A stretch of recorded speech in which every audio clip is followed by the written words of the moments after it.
the first time I looked at Forge in Halo 4, I was like, oh hey, cool, that's... Oh, holy... You guys did what?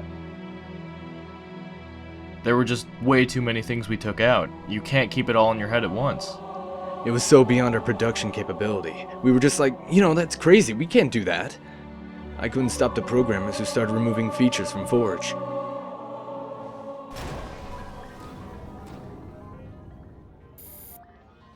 Forge was our editing tool that players can build their own maps, and at its core is a map editor.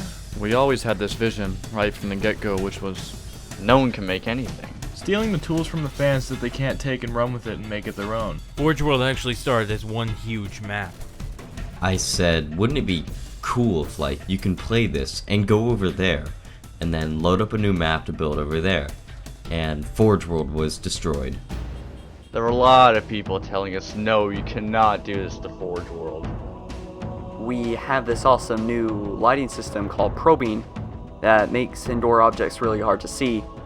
We're minimizing what we can do with the Forge budget, so that lets us have much less objects at the screen at once, which lets us put fewer objects in the Forge. If the Falcon was still in the game, you wouldn't even need to take it or the Banshee to get around the map because it takes no time at all to get from one end to the other. The second you come into Forge, you should know the UNSC already claimed it. Our old friend the Forerunners don't come back. Instead, we've reskinned the old pieces of geometry. We wanted to give people a variety of locations that they can forge in a different way. So a rock in space, a rock cavern, a very large ocean that's off limits, and this neat acid pool which is also off limits. Let's use a lot of interesting parts in it so people can manipulate it or we can change it. Why don't we restrict the player's free roaming abilities and force them to forge in difficult spaces? And then Relay was the other one. Ascent and Settler. That's just Arbiter and I playing with a map editor and actually building ridiculous maps within Forge.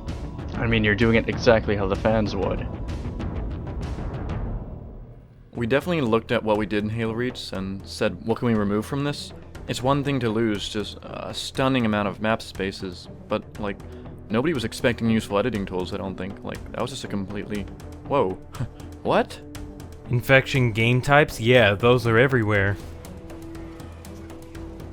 In Halo Reach, it was kinda cool that you could move things around, but it was still too easy for users. And we're like, we have to make this worse. What are some of the tools that the community is using, and how can we make those not be tools and just take them out? We took that stuff and replaced it. There's duplication, player trait zones, and magnets. So duplication is actually really useful. It duplicates positions and settings so you don't have to change attributes on every single piece. And player trait zones are the same thing as hills from King of the Hill, except you can use them in more than just King of the Hill. Magnets are the worst because it means while forging the object, it's interacting with other pieces trying to align to stuff that you don't want it to. Some objects were magnetized incorrectly and don't actually line up properly, which ruined everything for Forge, like immediately. It's much more difficult to build a Forge space without nudging and zooms, and you can't be very precise.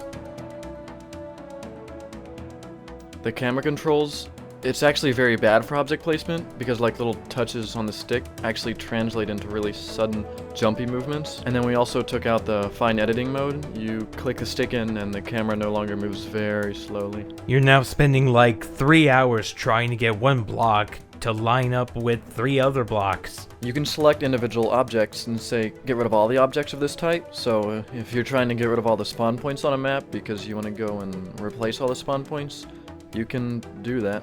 You can do custom colors. You can take these forge pieces and say, hey, that's blue base, so the blue base can truly look like the blue base. Halo 4's minimized sandbox removes things like, falcons, and if people want to build some sort of freaky map and really make use of the Falcon, they can't do that now.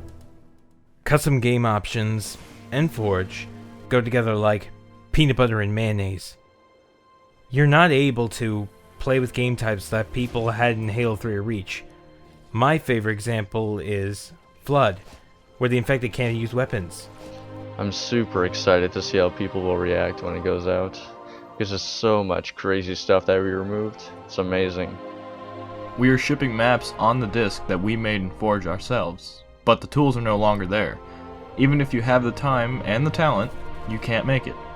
The community is just gonna hate us and spank us. Without the tagging system, you can't save a Forge variant, or post it to your file share, so you can't show your maps to people. Things that are good are downloaded by a lot of people and passed around to a lot of people, and that makes the really mediocre stuff bubble up to the top. I'm looking forward to what the next big community outlet is going to be. What we realized is that Halo 4 is our introduction to a new trilogy, and what better way to do that than to prevent people from what they've been doing all along, which is creating new, cool maps. It's nice to go over this setback, and this is a pretty big one.